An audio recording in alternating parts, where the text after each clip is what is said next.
Welcome dear students. आज की हमारी वीडियो है फॉर स्टूडेंट्स ऑफ क्लास 12। तो स्टूडेंट्स, आज की वीडियो में हम बात करेंगे हमारा next topic domestic and national concepts of income. इससे पहले वाली वीडियो में मैंने आपको बताया था बेसिक्स ऑफ नेशनल इनकम। तो अगर आपने मेरी वो वीडियो नहीं देखी है तो मेरी वीडियो वो देख लीजिए, क्योंकि जब आप मेरी वो वीडियो देखेंगे उसके बाद आपको ये वाला कंसेप्ट समझ में आएगा। तो आइए स्टूडेंट्स, अब बिना किसी देरी के आज की इस वीडियो को शुरू करते हैं। Domestic and national income. अब सबसे पहले हम बात करेंगे डोमेस्टिक इनकम के बारे में। तो अब आप ध्यान से देखिए कि डोमेस्टिक इनकम जो है इसको एनडीपी एट फैक्टर कॉस्ट भी हम कहते हैं। अब डोमेस्टिक इनकम के अंदर आपको 2 पॉइंट्स याद रखने हैं।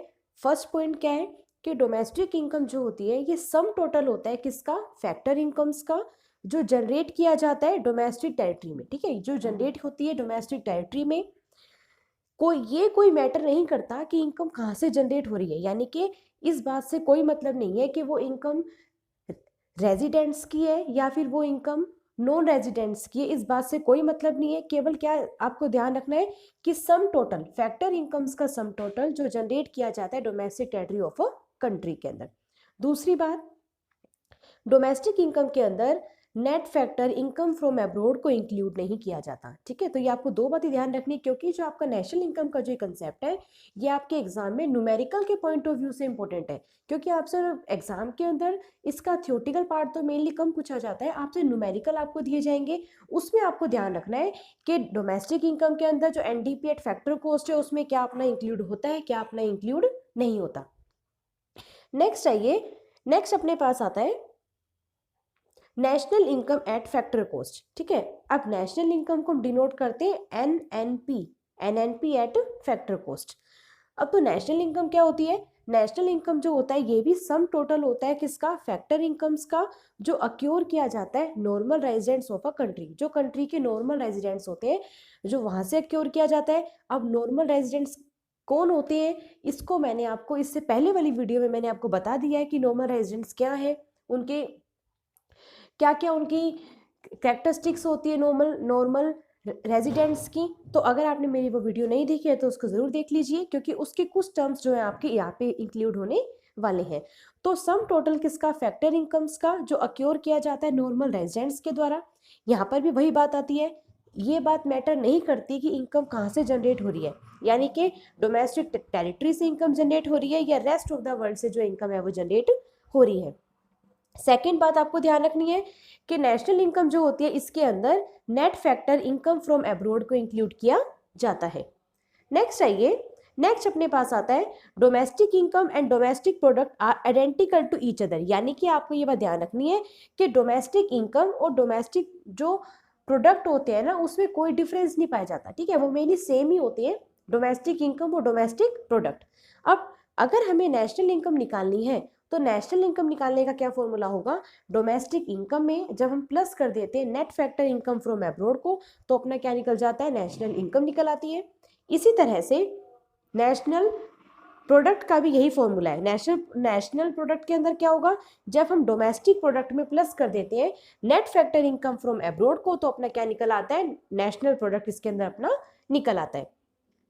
नेक्स्ट अपने पास कंसेप्ट आता है, ये मोस्ट इंपोर्टेंट आपका कंसेप्ट है, gross and net concept of domestic product. यानी कि ग्रोस और नेट कंसेप्ट जो होता है डोमेस्टिक प्रोडक्ट का, इसमें क्या है, देखो फर्स्ट पॉइंट आप देखिए जीडीपी यानी कि ग्रोस डोमेस्टिक प्रोडक्ट। ठीक है, जब हम जीडीपी में से, हमेशा ध्यान रखना, ग्रोस डोमेस्टिक प्रोडक्ट जीडीपी में से हमेशा डेप्रिसिएशन को माइनस किया जाता है तो अपना क्या निकल आता है, एनडीपी, नेट डोमेस्टिक प्रोडक्ट।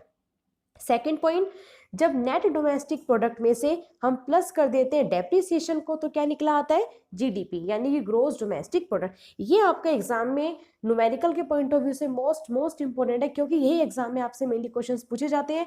आपको एनडीपी दे दिया जाएगा, आपको डेप्रिसिएशन दे दिया जाएगा, फिर आपको ये देखना है और आपसे कह दिया जाएगा कि आप जीडीपी कैलकुलेट कीजिए। तो आपको ये ध्यान रखना है कि एनडीपी में जब हम प्लस करते हैं डेप्रिसिएशन को तो अपना क्या निकल आता है, जीडीपी निकल आता है, और जब जीडीपी में माइनस करते हैं डेप्रिसिएशन तो क्या निकल आता है, अपना एनडीपी निकल आता है। इसी तरह से जब हम जीएनपी में माइनस करते हैं डेप्रिसिएशन, इसी तरह सेम होता है इसमें क्या होगा, जब जीएनपी यानी कि ग्रोस नेशनल प्रोडक्ट, जब ग्रोस नेशनल प्रोडक्ट के अंदर हम माइनस करते हैं डेप्रिसिएशन को तो क्या निकल आता है, नेट नेशनल प्रोडक्ट यानी कि एनएनपी। और जब एनएनपी में हम प्लस करते हैं डेप्रिसिएशन को तो क्या निकल आता है, जीएनपी अपना निकल आता है। नेक्स्ट आता है अपने पास अब term domestic product at market price में, जब यानी कि जब जो डोमेस्टिक प्रोडक्ट होता है मार्केट प्राइस पर, जब उसमें हम माइनस कर देते हैं इनडायरेक्ट टैक्सेस को और प्लस कर देते हैं सब्सिडीज को तो क्या निकल आता है, domestic product at factor cost निकल आता है। देखो ये बात ना सभी के अंदर आपको याद रखनी है, जब चाहे अपना जीडीपी हो, चाहे जीएनपी हो, चाहे एनएनपी हो, कुछ भी हो, बस आपको एक बात अपने दिमाग में बैठा लेनी है कि जब हम मार्केट प्राइस से फैक्टर कॉस्ट में जाते हैं ना, जब याद रखना जब मार्केट प्राइस से फैक्टर कॉस्ट में जाते हैं तो आपको क्या बात ध्यान रखना है कि इनडायरेक्ट टैक्सेस जो होते हैं वो माइनस हो जाते हैं और सब्सिडीज जो होती है वो प्लस हो जाती है, क्योंकि इनडायरेक्ट टैक्सेस गए हैं तो जो चीज टैक्स हमने दे दिया हमारे पास से चला गया तो वो माइनस हो गया, सब्सिडीज हमारे पास आ गई तो वो प्लस हो गई। तो इस तरह से आपको ध्यान रखना है कि जब भी आपसे पेपर में कहा जाए कि मार्केट प्राइस से कोई भी कुछ भी हो, चाहे वो जीडीपी हो, जीएनपी हो, एनएनपी हो, एनडीपी हो, कुछ भी हो, जब वो मार्केट प्राइस से फैक्टर कॉस्ट की तरफ जा रहा है तो हमेशा आपको ध्यान रखना है कि इनडायरेक्ट टैक्सेस जो होते हैं वो माइनस हो जाएंगे और सब्सिडीज जो होंगी वो क्या हो जाएंगी, प्लस हो जाएंगी।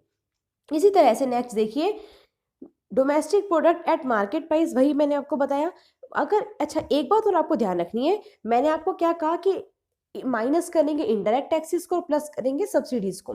कई बार एग्जाम में आपको इनडायरेक्ट टैक्सेस ना देकर नेट इनडायरेक्ट टैक्सेस दे दिया जाता है। तो नेट इनडायरेक्ट टैक्सेस का मतलब यही होता है, नेट इनडायरेक्ट टैक्सेस का फॉर्मूला होता है कि इनडायरेक्ट टैक्सेस माइनस सब्सिडीज।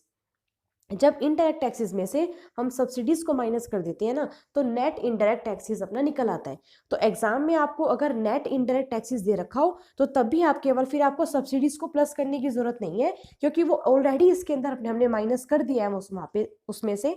तो इसलिए यहाँ पे अपने पास आ जाएगा कि नेट इनडायरेक्ट टैक्सेस को माइनस करेंगे हम मार्केट प्राइस में से तो क्या निकल आएगा, फैक्टर कॉस्ट निकल आएगा। सेम वही बात है, ठीक है। तो ये बात आपको ध्यान रखनी है कि नेट इनडायरेक्ट टैक्सेस निकालने का फॉर्मूला होता है इनडायरेक्ट टैक्सेस माइनस सब्सिडीज, ठीक है।